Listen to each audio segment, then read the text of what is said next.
Konnichiwa, and welcome to another episode of the Samurai Monkey 42. In this video, I'm going to be telling you everything you need to know about the Type 14 Japanese pistol.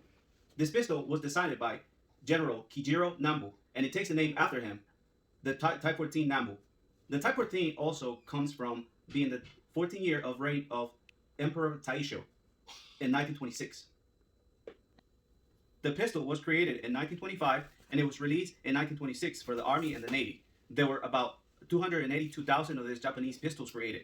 Officers could purchase a pistol like this, but it is said that these pistols at the time were very expensive. So a lot of officers were actually purchasing European guns at the time. The Type 14 can carry up to 8 rounds. A lot of the ammunition for this gun was very expensive, and even up to current times, purchasing ammunition for the gun is just extremely expensive. The Japanese pistol has a blue finish, and it also added new features from the predecessor. The Type 14 weighs about 2 pounds. In 1932, there was actually a recall on this pistol, and all of them were sent to a factory, and they adjusted some of the magazines. That's why you guys can find different magazines, and it doesn't match with the pistol. When soldiers brought this Japanese gun back, they referred to this gun as a luger Japanese pistol, and some of the forms for the inspection forms. I really like this gun because it has a very futuristic design. I like just a long barrel neck like this. It's a very futuristic gun. It reminds me of a James Bond movie. Okay, so now I'm going to tell you guys some of the features that were added to this Japanese pistol in 1926 from the predecessor. And one of them is the locking mechanism here. This character means heat, which means in Japanese fire. And if you rotate it to the other side, the other character means en, which means in Japanese save.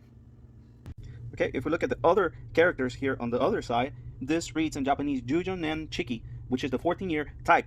The Japanese started implementing this stamping and the name on this pistol. This was the first time the Japanese added the name on the pistol. Another feature the Japanese implemented to this new gun is this grip with horizontal grooves here.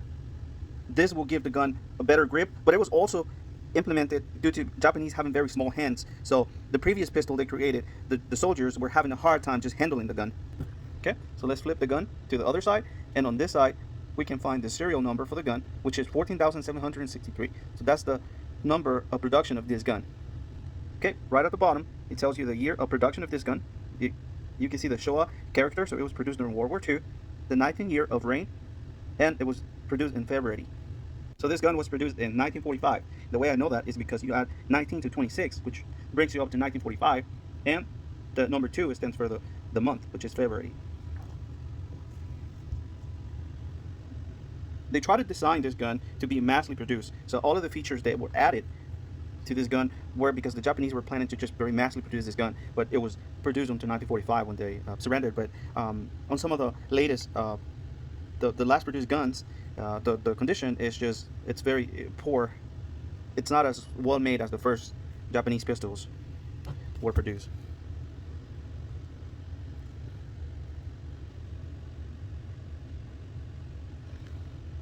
The gun has a circular cocking mechanism.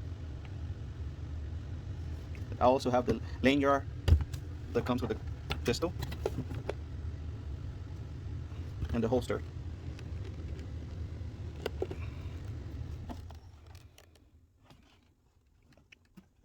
That's the end of this video. Thank you so much for watching.